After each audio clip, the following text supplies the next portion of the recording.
እዚ ድምፂ ቤት ኢየሱስ ዓለም ለኻዊ ኣገልግሎት እዩ።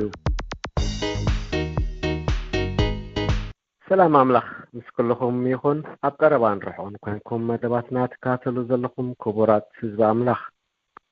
እዚ ብቤት ኢየሱስ ዓለም ለኻዊ ኣገልግሎት እናተዳለወ ዝቐርበልኩም መንፈሳዊ ናይ ሬድዮ ፕሮግራም እዩ።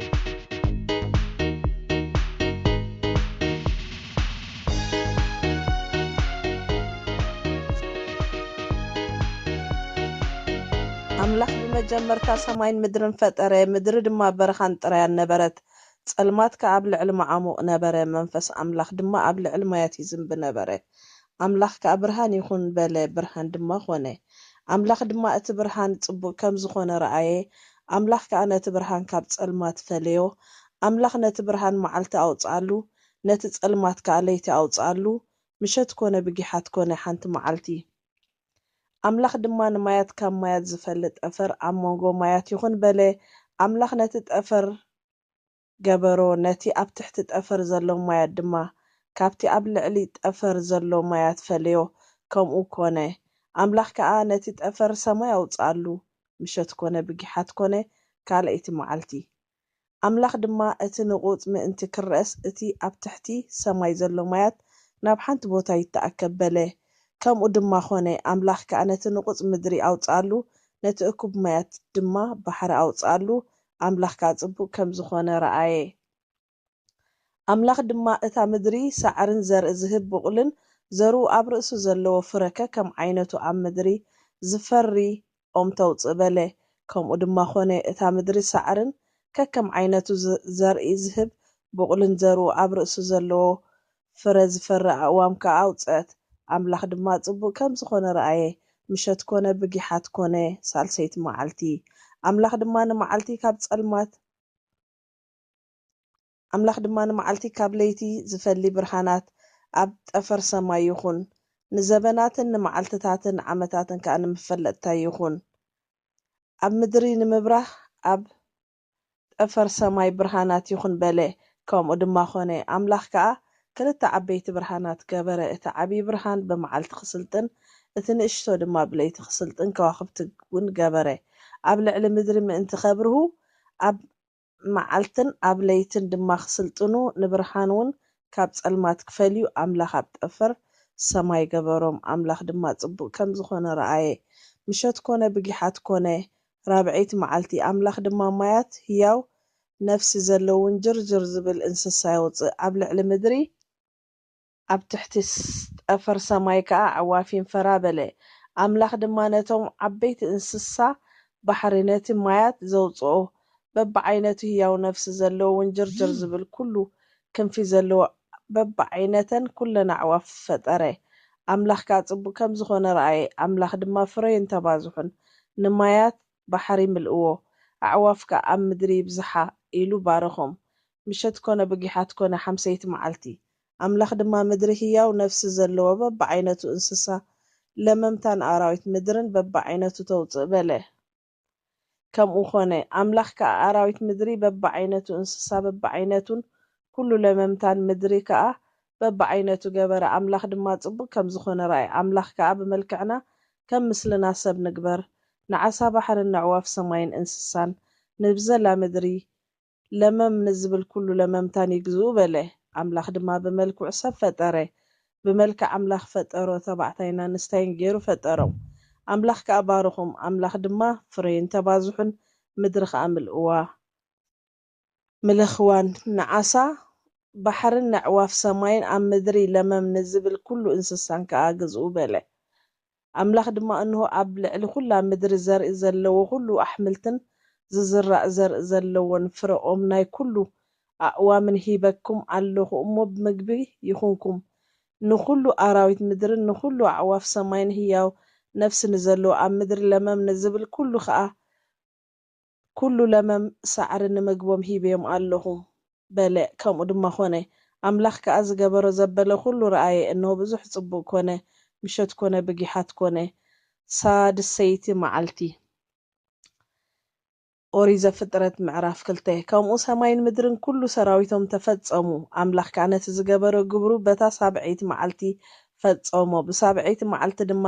ካብቲ ዝገበሮ ኩሉ ግብሩ ዓረፈ ኣምላኽ ካብቲ ዝገበሮን ኣምላኽ ከዓ ካብቲ ዝፈጠሮን ዝገበሮን ኩሉ ግብሩ በኣ ስለ ዝዓረፈ ነታ ሳብዐይቲ መዓልቲ ባረኻን ቀደሳን በታ እግዚኣብሔር ኣምላኽ ምድርን ሰማይን ዝፈጠረላ መዓልቲ ምስ ተፈጥሩ ወለዶ ሰማይን ምድርን እዚ እዩ እግዚኣብሔር ኣምላኽ ኣብ ምድሪ ገና ኣየዝነበን ነበረ ንምድሪ ዝዓዪ ሰብ እውን ኣይነበረን እሞ ገና ገለ ኦም መሮር ኣይነበረን ሳዕሪ መሮር ከዓ ሓንቲ እኳ ኣይበቆለትን ነበረት ግና ኸንኩሉ ዝባን ምድሪ ዘስቲ ግመ ካብ ምድሪ ይወፅእ ነበረ እግዚኣብሔር ኣምላኽ ከዓ ንሰብ ካብ ሓመድ ምድሪ ገበሮ ኣብ ኣፍንጫኡ ድማ ትንፋስ ሂወት ኡፍ በለሉ እሞ እቲ ሰብ ህያው ነፍሲ ኮነ እግዚኣብሔር ኣምላኽ ከዓ ኣብ ኤድን ብሸነኽ ምብራቕ ገነት ተኸለ ነቲ ዝገበሮ ሰብ ድማ ኣብኣ ኣንበሮ እግዚኣብሔር ኣምላኽ ከዓ ብምርኣዩ ዘብህግ ምብላዑ ዝጥዑም ኩሉ ኣብ ምድሪ ኣብቆለ ኣብ ማእከል ገነት ኦም ሂወትታ ጽቡቕን ክፉን እተፍልጥ ኦም ድማ ንገነት ዘስቲ ርባ ከዓ ካብ ኤድን ይውሕዝ ነበረ ካብኡ ድማ ተፈላለዩ 4 ጨንፈር ኮነ ስምቲ ሓደ ፒሶን እዩ ነቲ ንሱ ነታ ወርቂ ዘለዋ ኩላ ምድሪ ሓዊላ ይኸብብ ወርቅታ ምድሪ እቲኣ ድማ ጽቡቕ እዩ ኣብኡ ብዶላህን ክቡር ዕንቁን ኣሎ ስምእቲ ካልኣይ ርባ ድማ ጊሆን እዩ ንሱ ንኩላ ምድሪ ኩሽ ይዞራ ስምእቲ ሳልሳይ ርባ ከዓ ሄዴቀል እዩ ንሱ ብቅድሚ ኣሶር ኣቢሉ ዝኸይድ እዩ እቲ ራብዓይ ይን ርባ ድማ ኤፍራጥስ እዩ እግዚኣብሔር ኣምላኽ ከዓ ንሰብ ወሲዱ ከዓያን ክሕልዋን ኣብ ገነት ኤድን ኣቐመጦ እግዚኣብሔር ኣምላኽ ድማ ንሰብ ካብ ኩሉ ኦም ገነት ከም ዝደልየካ ብላዕ ካብታ ጽቡቕን ክፉእን እተፍልጥ ኦም ግና ካብኣ ምስ እትበልዕ መዓልቲ ሞት ክትመውት ኢኻ እሞ ካብኣ ኣይትብላዕ ኢሉ ኣዘዞ እግዚኣብሔር ኣምላኽ ሰብኣይ በይኑ ክኸውን ጽቡቕ ኣይኮነን ንኡ እትበቅዕ ደጋፊት ክገብርሉ የበለ እግዚኣብሔር ኣምላኽ ድማ ንኩሉ ኣራዊት መሮር ንኩሉ ኣዕዋፍ ሰማይ ካብ ምድሪ ገበረ እንታይ ከም ዝሰምየን ምእንቲ ክርኢ ከዓ ናብ ሰብ ኣምፅአን ነቲ ህያው ነፍሲ ዘለዎ ኩሉ እቲ ሰብ ከም ዘውፅኣሉ ስሙ ንሱ ኮነ ሰብ ድማ ንኩሉ እንስሳ ንዕዋፍ ሰማይ ንኣራዊት ምድርን ስሙ ሃቦ ንሰብ ግና ንኡ እትበቅዕ ደጋፊት ኣይተረኽበትን እግዚኣብሔር ኣምላኽ ከዓ ነቲ ሰብኣይ ከቢድ ድቃስ ኣውደቐሉ ደቀሰ ድማ ካብ መሰንገሊኡ ከዓ ሓንቲ ወሰደ ኣብ ስፍራኣ ድማ ስጋ መልኣ እግዚኣብሔር ኣምላኽ ድማ ነታ ካብ ሰብኣይ ዝወሰዳ መሰንገለ ሰበይቲ ገይሩ ጸርሓ እሞ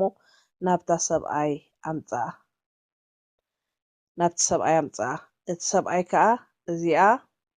ዓጽሚ ካብ ዓጽመይ ስጋ ካብ ስጋይ እያ ካብ ሰብ ኣይተወሲዳ እሞ ሰበይቲ ትበሃል በለ ስለዚ ሰብኣይ ኣቦን ኣዲኡን ይሓድግ ምስ ሰበይቱ ከዓ ይጠብቕ ሓደ ስጋ ድማ ይኾኑ እቲ ሰብኣይን ሰበይቱን ድማ ክልቲኦም ጥራዮም ነበሩ ኣይሓንኩን ከዓ ነበሩ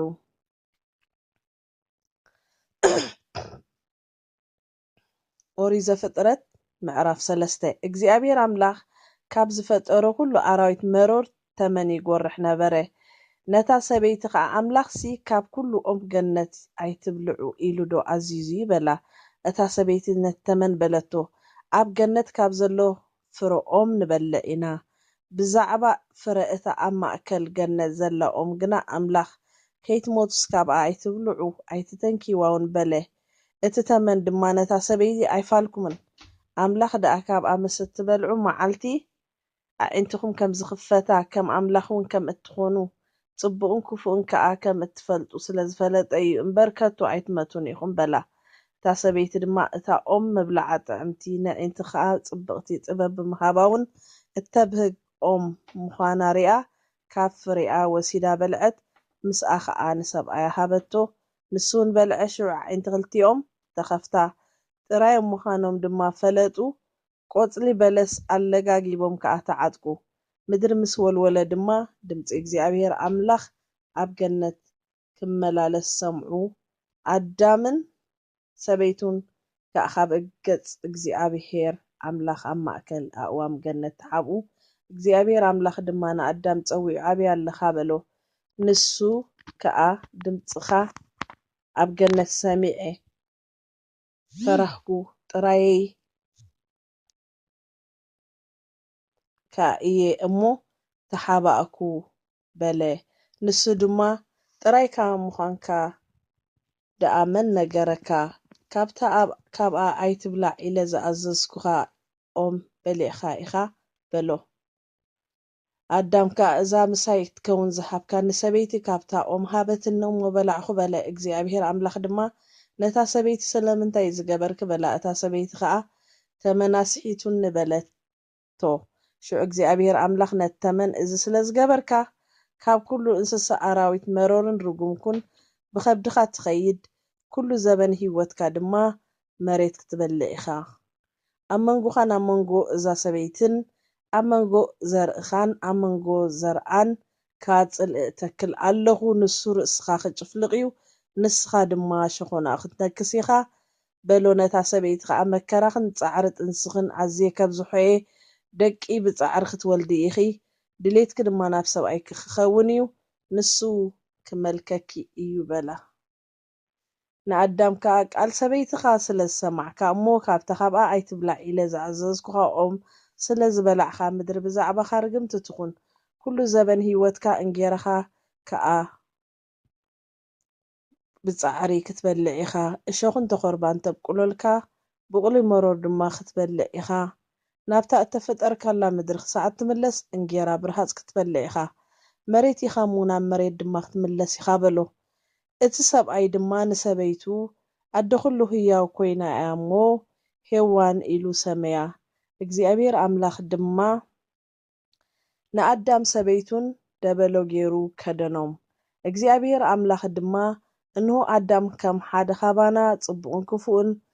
ዝፈልጥ ኮይኑ ኣሎ ሕጂ ከዓ ኢዱ ከይዝርግሕ ካብኦም ህይወት ወሲዱ ድማ ከይበልዕ ንዘለዓለም ከዓ ህያው ኮይኑ ይነብር ኢሉ ስለዚ ነታ እተፈጥረላ ምድሪ ምእንቲ ከዓያ ድማ እግዚኣብሔር ኣምላኽ ካብ ገነት ኤደን ኣውፅኦ ከምኡ ኣዳም ንኣዳም ኣውፅኦ ንምሕላው መገዲ ኦም ህይወት ከዓ ብሸነኽ ምብራቕ ገነት ኤደን ምስናይ ተንበልብል ሃልታ ሴፍ ገይሩ ክሩቤል ኣቐመጠ ኦሪት ዘፍጥረት ምዕራፍ 4 ኣዳም ድማ ንሰበይቲ ሄዋን ፈለጣ እሞ ጠነሰት ንቃኤል ከዓ ወለደት ብረድኤት እግዚኣብሔር ሰብ ተቐበልኩ ድማ በለት ደጊም ንሓዊ ኣቤል ወለደት ኣቤል ድማ ጓሳ ኣባጊዕ ቃኤል ከዓ ዓያየ ምድሪ ኾነ ድሕሪ ገለ ወርሓት ድማ ኾነ ቃኤል ካብ ፍረ ምድሪ ንእግዚኣብሔር መስዋእቲ ኣምፅአ ኣቤል ከዓ ካብ በኹራት ኣባጊዕ ካብ ስብሐን ኣምፅአ እግዚኣብሔር ድማ ናብ ኣቤል ናብ መስዋእቱን ባሂልዎ ረኣየ ናብ ቃኤል ናብ መስዋእቱን ግና ባሂልዎ ኣይረኣየን ቃኤል ካብ ኣዝዩ ኮረየ ገጹ ድማ ጸለመ እግዚኣብሔር ከዓ ንቃኤል ስለምንታይ ኮሬኻ ስለምንታይ ከገጽካ ጸለመ ጽቡቕ እንተትገብርሲ ገጽካ ዶ ትኸይም በለን ጽቡቕ እንተዘይገበርካ ድማ ሓጢኣት ኣብ ኣፍ ደገ ትቃጽወካ ኣላ ሓረርተኣውን ናባኻ እዩ ግናኸ ንስኻ ክትገዝኣ ይግባእካ ይበሎ ቃኤል ድማ ንሓዊ ኣቤል ተዛረቦ ኮነኻ ኣብ መሮር ከለዉ ቃኤል ንሓዊ ኣቤል ተንሶቐተሎ ድማ እግዚኣብሔር ከዓ ንቃኤል ኣቤል ሓዊኻ ኣበይ ኣሎ በሎ ንሱ ድማ ኣይፈልጥን ኣነ ዶ ሓላዊ ሓወይ እየ በለ ንሱ ከዓ እንታይ ጌርካ ኢኻ ድምፂ ደም ሓዊኻ ካብ ምድሪ ናባይ ይጠርዕ ኣሎ ሕጂ ድማ ንስኻ ካብዛ ንደም ሓዊኻ ካብ ኢድካ እትቕበል ኣፋ ዝኸፈተት ምድሪ ርጉምኩን ንምድሪ ምስ እትሓርሳ መሊሳ ሓይላ ኣይክትበካን እያ ኣብ ምድሪ ኮብላልን ቀባሕባሓይን ኩን በለ ቃኤል ከዓ ንእግዚኣብሔር በሎ በደለይ ክፀሮ ዘይከኣለኒ ዓብዩ እንሆ ሎሚ ካብ ገጽ ምድሪ ትሰጎና ኣለኻ ኣነ ድማ ካብ ገጽካ ክሕባእ እየ ኣብ ምድሪ ኮብላልን ቀባሕባሓይን ክኸውን ከዓ እዩ ዝረኽበኒ ዘበለ ኩሉ ቀትለኒ እዩ እግዚኣብሔር ድማ እምበኣር ንቃኤል ዝቐተለ ኩሉ 7 ካዕበት ሕነኽ ፍደዮ እዩ በሎ ዝረኸቦ ኩሉ ምእንቲ ከይቀትሎ ከዓ እግዚኣብሔር ንቃኤል ምልክት ገበረሉ ቃኤል ድማ ካብ ቅድሚ እግዚኣብሔር ወፀ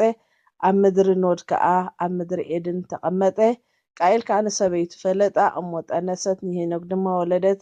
ንሱ ከዓ ከተማ ሰርሐ ስም እታ ከተማ ድማ ብስም ወዱ ሄኖክ ኣውፅኣላ ንሄኖክ ከዓ ኢራድ ተወልድሉ ኢራድ ድማ ንሜያሁኤል ወለደ ሚካኤል ከዓ ንሜቱሳኤል ወለደ ሜቱሳኤል ድማ ንላሜክ ወለደ ላሜክ ክልተ ኣንስተ ኣእተወ ስምእታ ሓንቲ ዓዳ ስምእታ ካልአይቲ እውን ድማ ፂላ ነበረ ዓዳ ንያባል ወለደት ንሱ ኣቦ እቶም ኣብ ድንኳውንቲ ዝነብሩ ማሎም ዝጓሲ ይኾነ ስም ሓዉ ከዓ ዮባል እዩ ንሱ ከዓ ኣቦ ኩሎም እቶም መወቃዕቲ መሰንቆ በገና ኮነ ፂላ ድማ ንቱባል ቃይን ወለደ ንሱ ከዓ ካብ ኣስራዝን ሓፂንን ኩሉ ዓይነት መቅረፂ ይሰርሕ ነበረ ሓውቲ ቱባል ቃይን ድማ ናዕማ እያ ላሜክ ድማ ነንስቱ በለን ዓዳን ፂላን ቃለይ ስምዓ ኣትን ኣንስቲ ላሜክ ናብ ዘረባይ ፅንበላ ስለ ቁስለይ ሰብኣይ ስለ ስምብራተይ ድማ ጎበዝ ቀተልኩ ንቃይል 7 ከዕበት ሕነ እንተዝፈድዮስ ንላሜክ ከዓ 77 ከዕበት ኣዳም መሊሱ ንሰበይቱ ፈለጣ ንሳ ከዓ ወዲ ወለደት ኣምላኽ ከዓ ኣብ ክንዲ እቲ ንቃኤል ዝቀተሎ ኣቤል ካልእ ፍረኸርሲ ተኪኡኒ እዩ ኢላ ስሙ ሴት ኣውፃእትሉ ንሴት ድማ ወዲ ተወልድሉ ስሙ ከዓ ሄኖስ ኣውፃሉ ሽዑ ሰብ ብስም እግዚኣብሔር ክምህለሉ ጀመሩ ኦሪት ዘፍጥረት ምዕራፍ 5 መጽሓፍ ወለዶ ኣዳም እዝዩ ኣምላኽ በታ ንሰብ ዝፈጠረላ መዓልቲ ብምስሊ ኣምላኽ ገበሮ ተባዕታይን ኣንስታይን ገይሩ ፈጠሮ ባረኮ ድማ በታ እተፈጥሩላ መዓልቲ ከዓ ስሞም ኣዳም ኢሉ ኣውፃሎም ኣዳም ድማ 130 ዓመት ገበረ ከም መልክዑ ከዓ ንኡ ዝመስል ወዲ ወለደ ስሙ ሴት ኣውፃሉ ዕድመ ኣዳም ድሕሪ ንሴት ምስ ወለዶ 800 ዓመት ኮነ ኣወዳትን ኣዋልድን ከዓ ወለደ ኣዳም ዝነበረ ኩሉ ዕድሚኡ 960 ዓመት ኮነ ሞተ ከዓ ሴት ድማ 105 ዓመት ገበረ ንሄኖስ ከዓ ወለደ ሴት ንሄኖስ ምስ ወለደ ድማ ድሕሪ 807 ዓመት ገበረ ኣወዳትን ኣዋልድን ድማ ወለደ ኩሉ ዕድመ ሴት 912 ዓመት ኮነ ሞተ ከዓ ሄኖስ ድማ 9 ዓመት ገበረ ንቃይና ከዓ ወለደ ሄኖስ ድማ ድሕርቲ ንቃይናን ምስ ወለደ 815 ዓመትን ገበረ ኣወዳትን ኣዋልድን ከዓ ወለደ ኩሉ ዕድመ ሄኖስ 905 ዓመት ኮነ ሞተ ድማ ቃይና ከዓ 70 ዓመት ገበረ ንመሃላሊኤል ድማ ወለደ ቃይናን ንመሃላሊኣን ምስ ወለደ ከዓ ድሕሪ 840 ዓመት ገበረ ኣወዳትን ኣዋልድን ድማ ወለደ ኩሉ ዕድመ ቃይና ከዓ 910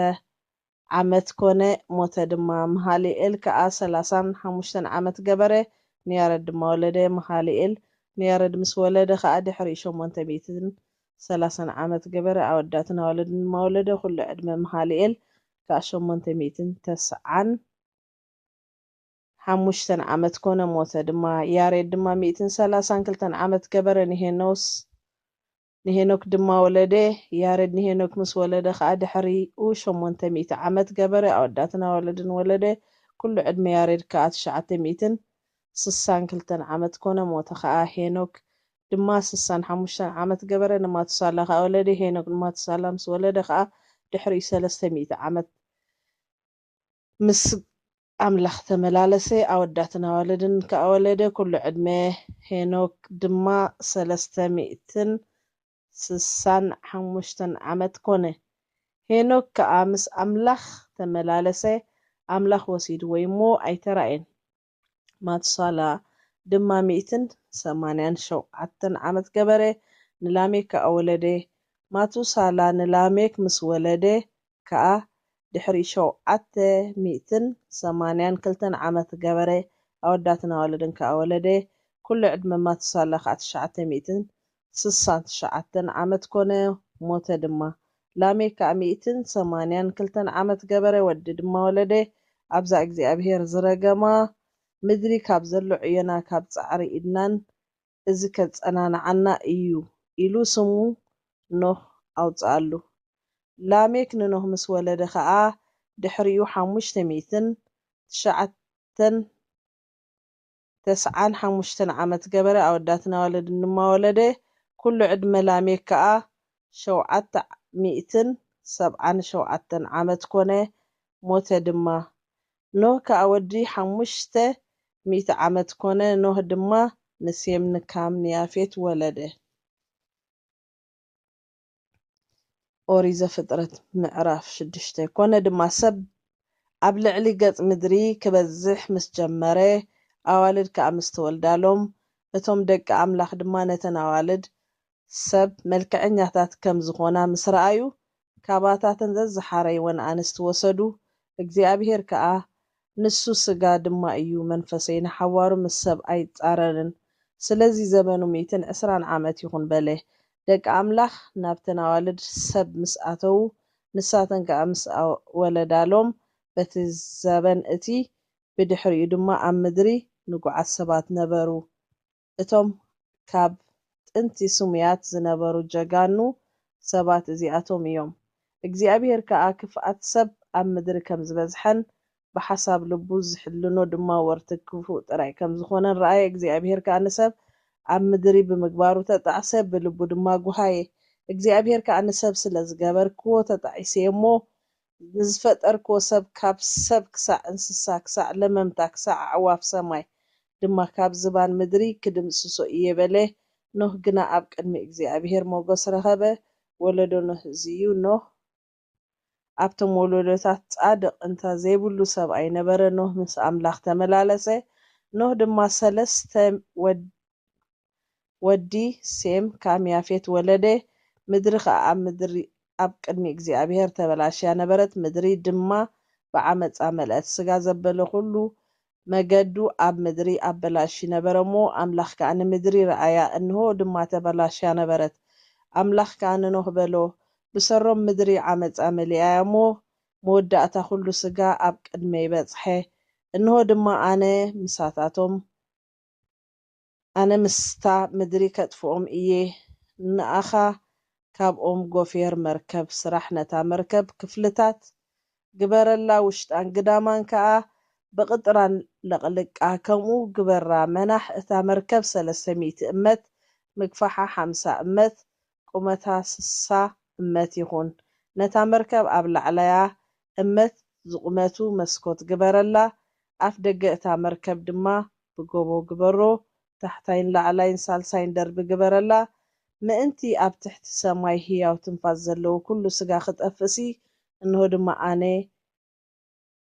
ማይ ኣይሂ ናብ ምድሪ ከምጽእየ እሞ ኣብ ምድሪ ዘሎ ኩሉ ክመውት እዩ ምሳኻ ግና ኪዳነይ ከቐውም እየ ንሳኻ ድማ ደቅኻ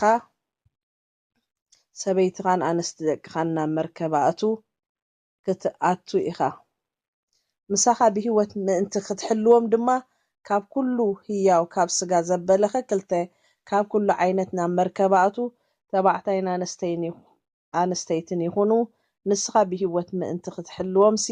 ካብ ኣዕዋፍ በብዓይነተን ካብ እንስሳ በብዓይነቱ ኣብ ምድሪ ለመም ካብ ዝብል በብዓይነቱ ጌርካ ካብ ዝኾነ ዓሌት ከክልተ ናባኻ ይእተው ካብ ዝብላዕ ኩሉ ዓይነት ብልዕፅ ድማ ንኣኻ ንኣታቶም ቀለብ ክኸውን ኣእቲኻ ኣባኻ ኣክቦ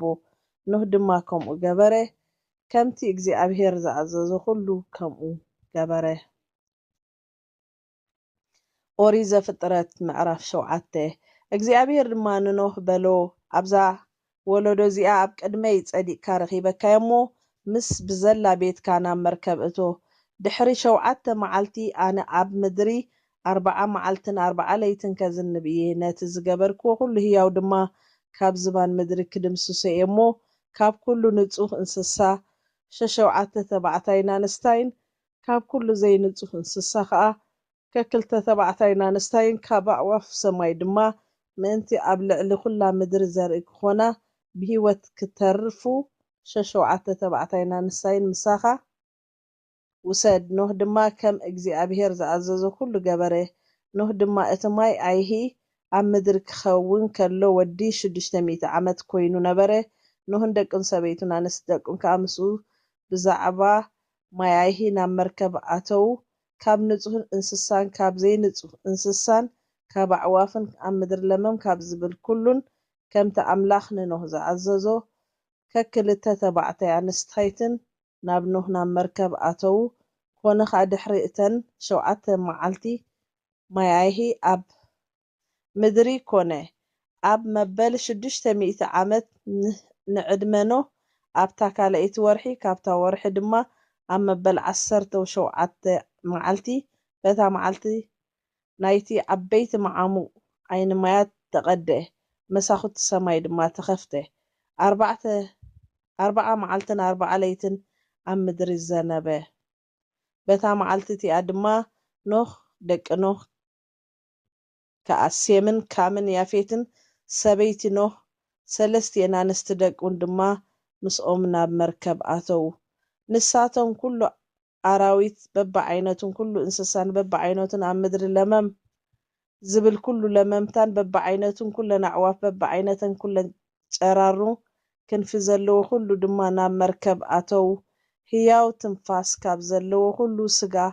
ከክልተ ናብ ኖህ ናብ መርከብ ኣተው እቶም ዝኣተው ድማ ከምቲ ኣምላኽ ዝኣዘዞም ካብ ኩሉ ስጋ ተባዕታይን ኣንስታይን ኣተው እግዚኣብሔር ከዓ ብድሕሪኡ ዓፀዎ ማያይሂ ድማ 40 መዓልቲ ኣብ ምድሪ ዘነበ እቲ ማይ ከዓ በዝሐ እታ መርከብ ድማ ኣልዓላ ካብ ምድሪ ከዓ ንላዕሊ ክበለት እቲ ማይ ድማ በርትዐ ኣብ ምድሪ ከዓ ኣዝዩ በዝሐ እታ መርከብ ድማ ኣብ ልዕሊ ማይ ተፅባህልል ነበረት እቲ ማይ ኣብ ልዕሊ ምድሪ ኣዝዩ እናበርትዐ ኸደ ኣብ ትሕቲ ዘሎ ሰማይ ዝነበረ ኩሉ ነዋሕቲ ኣኽራን ከዓ ተጎልበበ እቲ ማይ 15 እመት ንላዕሊ ደየበ እቲ ኣኽራን ከዓ ተጎልበበ ኣብ ምድሪ ዝወሳወስ ስጋ ዘበለ ኩሉ ኣዕዋፍ እንስሳ ኣራዊት ኣብ ምድሪ ለመም ዝብልን ኩሉ ለመምታን ኩሉ ሰብን ሞተ ኣብ ንቁፅ ምድሪ ዝነበረ ኩሉ ኣብ ኣፍንጫኡ ትንፋስ ህያው መንፈስ ዝነበሮ ሞተ ኣብ ልዕሊ ምድሪ ዝነበረ ኩሉ ህያው ጠፍአ ካብ ሰብ ክሳዕ እንስሳ ለመምታ ኣዕዋፍ ሰማይ ካብ ምድሪ ጠፍኡ ኖህ ጥራይ ምስቶም ምስኡ ኣብ መርከብ ዝነበሩ ተረፈ እቲ ማይ ድማ ክሳዕ 150 መዓልቲ ኣብ ምድሪ በርትዐ ኦሪት ዘፍጥረት ምዕራፍ 8 ኣምላኽ ከዓ ንኖህ ነቶም ምስኡ ኣብ መርከብ ዝነበሩ ኩሎም ኣራዊት ኩሉ እንስሳን ዘከረ ኣምላኽ ድማ ኣብ ምድሪ ንፋስ ኣንፈሰ እቲ ማይ ከዓ ጎደለ ናብ መዓሙቕ ዓይኒ ማያትን መሳኹቲ ሰማይን ተዓብሰ ሰርቢ እውን ካብ ሰማይ ፀሓየ እቲ ማይ ድማ ካብ ምድሪ እናተመልሰ ኸደ ኣብ መወዳእታ 150 መዓልቲ ከዓ እቲ ማይ ጎደለ ብሳብዐይቲ ወርሒ ካብታ ወርሒ ድማ ኣብ መበል 17 መዓልቲ እታ መርከብ ኣብ ኣኽራን ኣራራት ዓረፈት እቲ ማይ ከዓ ክሳዕ 10ይቲ ወርሒ እናጎደለ ኸደ ኣብ 10ይቲ ወርሒ ካብታ ወርሒ ድማ በታ ቀዳመይቲ መዓልቲ ርእሲ እቲ ኣኽራን ተራእየ ኮነ ከዓ ኣብ መወዳእታ 40 መዓልቲ ኖህ ነቲ ኣብ መርከብ ዝሰርሖ መስኮት ከፈቶ ኳኽ ድማ ሰደደ ንሱ ከዓ ማይ ካብ ምድሪ ክሳዕ ዝነፅፍ ኒአው ነጀው ይመላለስ ነበረ ድሕሪ እዚ ድማ ማይ ካብ ልዕሊ ገፅ ምድሪ ጎዲሉ እንተኾነ ክርኢ ካብቲ ዘለዎ ርግቢ ሰደደ ኣብ ልዕሊ ገፅ ኩላ ምድሪ ማይ ስለ ዝነበረ ግና እታ ርግቢ እግራ እተዓርፈላ ኣይረኸበትን እሞ ናብኡ ናብ መርከብ ተመልሰቶ ኢዱ ዘርጊሑ ወሰዳ ናብኡ ከዓ ናብ መርከብ ኣእተዋ ገና ካልእ 7 መዓልቲ ፀኒሑ ድማ ነታ ርግቢ መሊሱ ካብ መርከብ ሰደዳ እታ ርግቢ ኣጋምሸት ተመልሰቶ እንሆ ከዓ ልሙዕ ቆፅሊ ኣውልዕ ኣብ ኣፋ ሒዛ ነበረት ሽዑ ኖህ ማይ ካብ ምድሪ ከም ዝነፀፈ ፈለጠ ገና ካልእ 7 መዓልቲ ፀኒሑ ድማ ነታ ርግቢ ሰደዳ ድሕሪ ደጊም ናብኡ ኣይተመልሰትን ኮነ ከዓ መበል 601 ዓመቱ ንኖህ ኣብ ቀዳመይቲ ወርሒ ካብታ ወርሒ ድማ ኣብ ቀዳመይቲ መዓልቲ እቲ ማይ ካብ ምድሪ ነፀፈ ሽዑ ኖህ ናብ ናሕሲ መርከብ ቀሊዑ ረኣየ እንሆ ከዓ ገፅታ ምድሪ ነቒፃ ነበረት ኣብ ካልኣይ ወርሒ ካብታ ወርሒ ድማ ኣብ መበል 27 መዓልቲ እታ ምድሪ ነቐፀት ኣምላኽ ድማ ንኖህ ከምዚ ኢሉ ተዛረቦ ንስኻ ሰበይትኻን ደቅኻን ኣንስቲ ደቅኻን ከዓ ምሳኻ ካብ መርከብ ውፁ ምሳኻ ዘሎ ኩሉ ህያው ካብ ስጋ ዘበለ ኣዕዋፍን እንስሳን ኣብ ምድሪ ለመም ዝብል ለመምታን ኣብ ምድሪ ክስስኑ ምስ መርከብ ውፁ ምሳኻ ዘሎ ኩሉ ህያው ካብ ስጋ ዘበለ ኣዕዋፍን እንስሳን ኣብ ምድሪ ለመም ዝብል ለመምታን ኣብ ምድሪ ክስስኑ ምሳኻ ኣውፅኣዮም ኣብ ምድሪ ድማ ይፍረይን ይባዝሑን ሽዑ ኖህ ደቁ ሰበይቱ ኣንስቲ ደቁን ከዓ ምስኡ ወፁ ኩሉ ኣራዊት ኩሉ ለመምታን ኩለን ኣዕዋፍ ኣብ ምድሪ ዝወሳወስ ዘበለ ኩሉ ድማ በብዓሌቶም ካብ መርከብ ወፁ ኖህ ድማ ንእግዚኣብሔር መሰዊእ ሰርሐ ካብ ንጹህ እንስሳ ዘበለ ካብ ኩሉ ንጹሃት ኣዕዋፍ ወሲዱ ከዓ ዝሓርር መስዋእቲ ኣብ መሰዊእ ዓረገ እግዚኣብሔር ድማ እዚ ጥዑም መዓዛ ኣጭነወ እግዚኣብሔር ከዓ ብልቡ ሕልና ሰብ ካብ ንእስነቱ ጀሚሩ ክፉእ እሞ ድሕሪ ደጊም ብሰሪ ሰብ ንምድሪ መሊሰ ኣይክረግማን ድሕሪ ደጊም ከምቲ ዝገበርኩ ህያው ዘበለ ኩሉ መሊሰ ኣይክወቅዕን እየ ምድሪ ክሳዕ ዘላ ዘርእን ዓፂድን ዛሕልን ዋዕን ሓጋይን ክረምትን መዓልትን ለይትን ኣየቋርፅን እዩ በለ ኦሪት ዘፍጥረት ምዕራፍ 9 ኣምላኽ ንኖህ ንደቁን ባረኾም በሎም ድማ ፍረዩን ተባዝሑን ንምድሪ ከዓ ምልእዋ ኩሉ ኣራዊት ምድርን ኣዕዋፍ ሰማይን በኣኻትኩም ይፍራሕን ይሰንብድን ምስቲ ኣብ ምድሪ ለመም ዝብል ኩሉ ዓሳታት ባሕሪ ኩሉ ኣብ ኢድኩም ተዋህበ ዝወሳወስ ዘበለ ኩሉ ህያው መብልዕኩም ይኹን እዚ ኩሉ ከምቲ ልሙዕ ብቁሊ ሂበኩም ኣለኹ ግናኸ ስጋ ምስ ነፍሱ እቲ ደሙ ኣይትብልዕዎ እቲ ነፍስኩም ዘለዎ ደምኩምሲ ኣነ ክደልየ ካብ ኢድ ኩሉ ኣራዊት ክደልየ ነፍሲ ሰብ ካብ ኢድ ሰብ ካብ ኢድ ሓው ክደልየ ኣምላኽ ንሰብ ብመልክዑ ገይርዎ እሞ እቲ ደም ሰብ ዘፍስስ ደሙ ብሰብ ክፈስስ እዩ ንስኻትኩም ከዓ ፍረዩ ተባዝሑን ኣብ ምድሪ ሰስኑ ኣብ ምድሪ ድማ ተባዝሑ ኣምላኽ ከዓ ንኖህ ንደቁን ድማ ምስኡ ከምዚ ኢሉ ተዛረቦም እንሆ ኣነ ከዓ ምሳኻትኩም ብድሕሪኹም ድማ ምስ ዘርእኹምን ምስቲ ምሳኻትኩም ዘሎ ኩሉ ህያው ፍጡር ኣዕዋፍ እንስሳ ምሳኻትኩም ዘሎ ኩሉ ኣራዊት ምድሪ ድማ ምስትኻ መርከብ ዝወፀ ኩሉን ምስ ኩሉ ኣራዊት ምድርን ክዳነይ ከቐውም ኣለኹ ኪዳነይ ከዓ ምሳኻትኩም ከቐውም ኣለኹ ድሕሪ ደጊም ስጋ ዘበለ ኩሉ ብማይ ኣይሂ ኣይጠፍእን ንምድሪ ዘጥፍእ ማይ ኣይሂ ድማ መሊሱ ኣይከውንን ኣምላኽ ከዓ በለ ነቲ ኣብ መንጎይን ኣብ መንጎኹምን ኣብ መንጎ እቲ ምሳኻትኩም ዘሎ ኩሉ ህያው ነፍስን ንዘለኣለም ክገብር ኪዳን ምልክቱ እዚ እዩ ቀስተይ ኣብ ደመና ኣነብር ኣለኹ ንሱ ድማ ነቲ ኣብ መንጎይን ኣብ መንጎኹም ምድርን ዘሎ ኪዳን ምልክት ክኸውን እዩ ይኸውን ከዓ ደበና ኣብ ልዕሊ ምድሪ ምስ ዝደባኑ ኣብቲ ደበና ድማ ቀስቲ ክርአ እዩ ነቲ ኣብ መንጎይን ኣብ መንጎኹምን ኣብ መንጎ እቲ ኣብ ኩሉ ስጋ ዘሎ ህያው ነፍሲ ዘሎ ኪዳነይ እዝክር ደጊምሲ እቲ ንኩሉ ስጋ ዘጥፍእ ማይ ኣይሂ ኣይክኸውንን እዩ እቲ ቀስቲ ድማ ኣብ ደመና ክኸውን እዩ ኣነ ከዓ ነቲ ኣብ መንጎ ኣምላኽን ኣብ መንጎ እቲ ኣብ ምድሪ ዘሎን ኣብ ኩሉ ስጋ ዘሎ ህያው ነፍስን ዘሎ ኪዳነይ ንዘለኣለም ምእንቲ ክዝክር ክርዮ እየ ኣምላኽ ድማ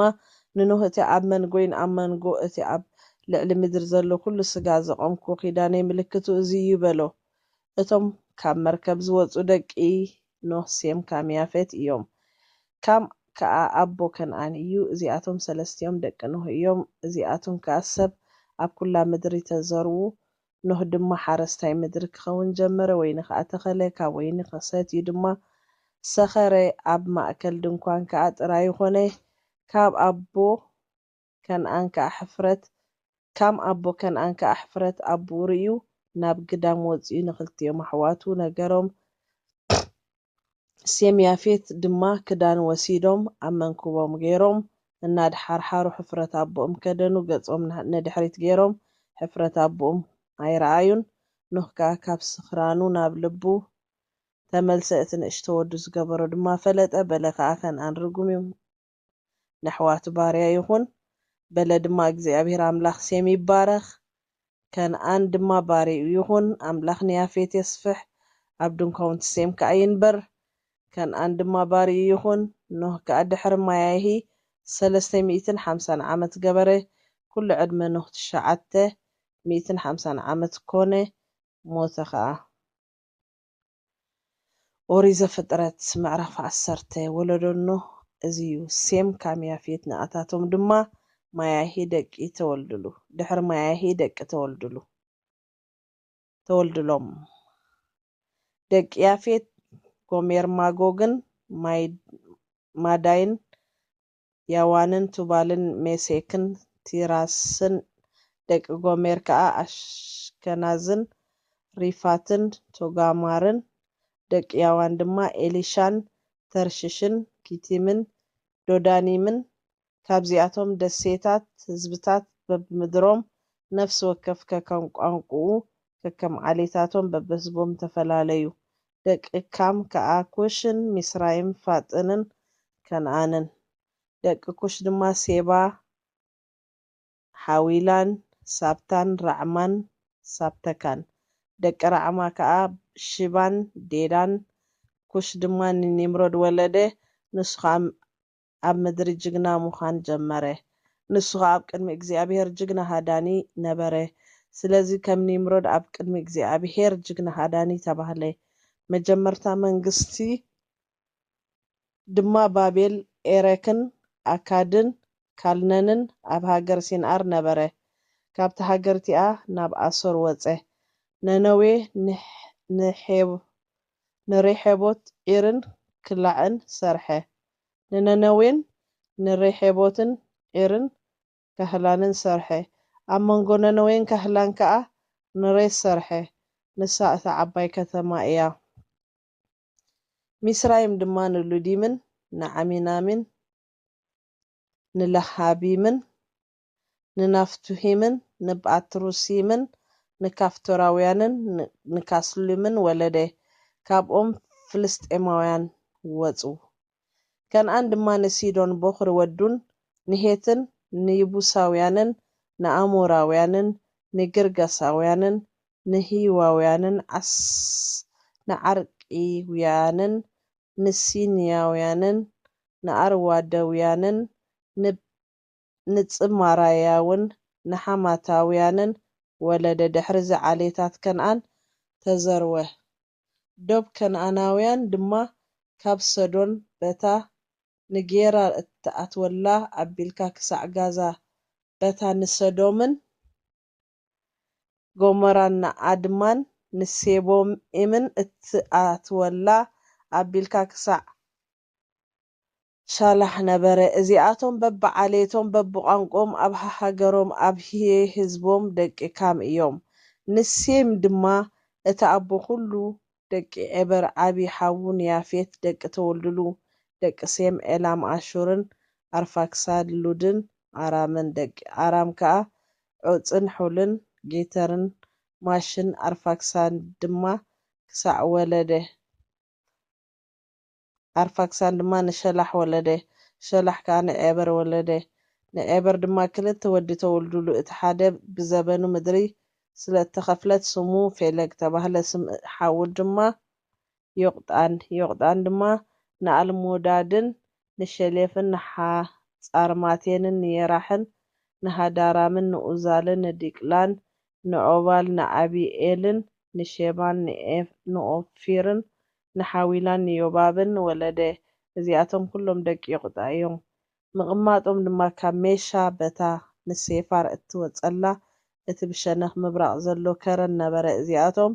በብዓሌቶም በብቋንቆም ኣብ ሃገሮም በብህዝቦም ደቂ ሴም እዮም እዚኣቶም በብወለዶኦም ኣብ ሄስቦን ዓሌታት ደቂ ኖህ እዮም ካብኣቶም ድማ ድሕሪ ማይ ኣይሂ ህዝብታት ኣብ ምድሪ ተዘርቡ ኦሪት ዘፍጥረት ምዕራፍ 11 ምድሪ ብዘላ ብሓደ ቋንቋ ብሓደ ንግግር ነበረት ኮነ ድማ ንምብራቕ ኣቢሎም ምስ ተጓዓዙ ኣብ ምድሪ ሲንዓር ጎልጎል ረኸቡ ኣብኡ ድማ ተቐመጡ ንሓድሕዶም ድማ ክላ ግዳጡ ንስራሕ እሞ ብሓውን ንድፈኖ ተባሃሉ